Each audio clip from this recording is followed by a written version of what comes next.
मेरे नौजवान दोस्तों, कि जब अकोला शहर में मैं घूम रहा था तो मैंने देखा कि इन बीजेपी और कांग्रेस वालों ने अकोला को दो हिस्सों में तकसीम कर दिया है।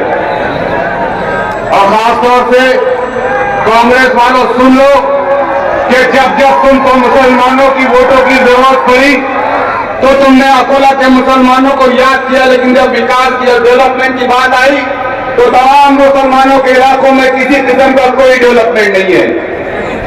अकोला कांग्रेस इकाई के मुसलमान लीडरों सुनो, जब अकोला में फसाद हुआ था तो तुम क्यों भागते फिर रहे थे? तुम क्या समझते हो कि तुम अकोला के मुसलमानों को बेवकूफ बनाएंगे?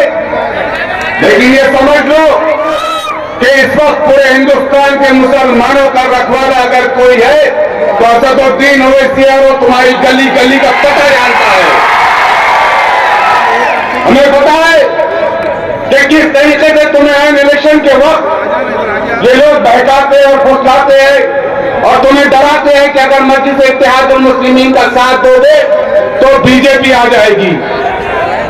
10 साल से इस मुल्क में बीजेपी की सरकार है, लेकिन उस सरकार की आंख में आंख डालकर अगर कोई बात करने के काबिल है तो असदुद्दीन ओवैसी साहब और इम्तियाज जलील है।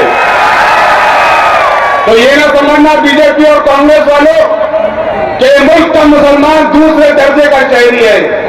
अगर हक मांगने पर नहीं मिलता है तो औरंगाबाद के मुसलमानों की तरह ये आप जीत छीनना भी जानते हैं। हमारे जज्बात से मत खेलो, हमारी मासूमियत को हमारी कमजोरी मत समझो। जितना ये मुल्क तुम्हारा है, जितना ये दस्तूर तुम्हारा है, उतना ये दस्तूर इस मुल्क के, इस अकोला के एक मामूली से मामूली मुसलमान और दलित भाई का भी है। आज मैं जब औरंगाबाद से रवाना हुआ तो मैंने पातूर के पास भगवे झंडे लगे हुए देखे।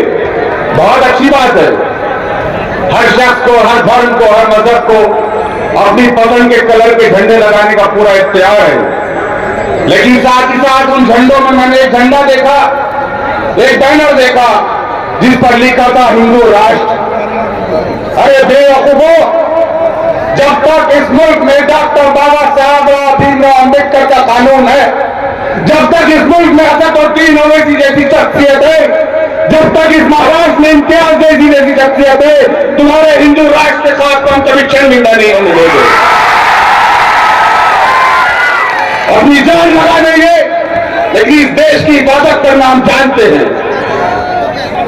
मेरे नौजवानों अकोला के, मैं अल्लाह की कसम खाकर कहता हूं, ये सियासत मेरे ईमान से बढ़कर नहीं है, लेकिन आपसे अपील करता हूं, आपसे दर्दमंदाना दुआ करता हूं हाथ जोड़कर कि मुत्ताहर हो जाओ। मुत्ताहर होगे तो अपनी क़यादत को खड़े कर पाओगे, मुत्ताहर नहीं होगे तो मुंतशिर होगे, हर जगह डंडे खाओगे। और वो मुत्ताहर और इत्तेहाद की बुनियाद पर तुमको मस्जिद इत्तेहादुल मुस्लिमीन की क़यादत को खड़े करना पड़ेगा। जिसके पास इतनी धन दौलत है, जिसे सारी दुनिया पूछती है, जिसे हम और आप असदुद्दीन ओवैसी के नाम से जानते हैं, अगर वो चाहे मेरे नौजवानों तो उसकी साथ नस्लें बैठकर खा सकती है। लेकिन जरा सोचिए अपने दिल पर हाथ रखकर कि आखिर असदुद्दीन ओवैसी गली गली कूचा कूचा क्यों घूम रहा है? वो चाहता है कि इस मुल्क का मुसलमान भी पहले दर्जे का शहरी रहे।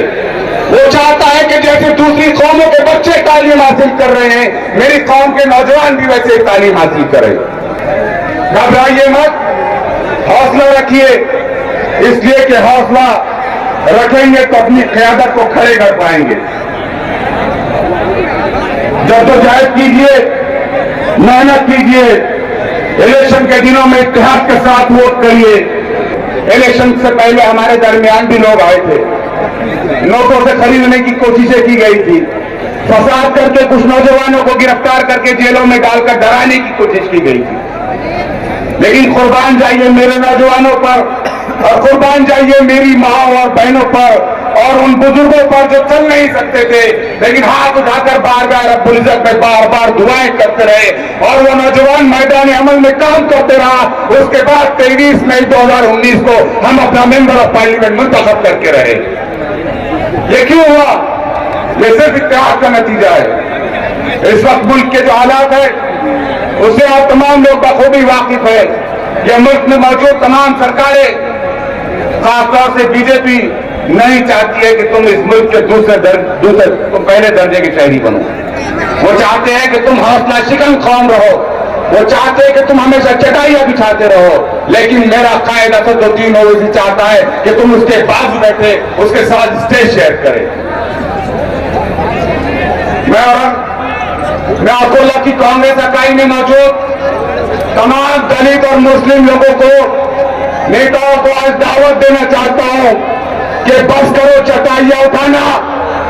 अगर तुम इस मुल्क में और इस अकोला में अपनी हैसियत जमाना चाहते हो तो आओ और असदुद्दीन ओवैसी के हाथों को मजबूत करो, वरना फसाद होते रहेंगे और तुम ऐसे ही भगोड़ों की तरह भागते रहेंगे।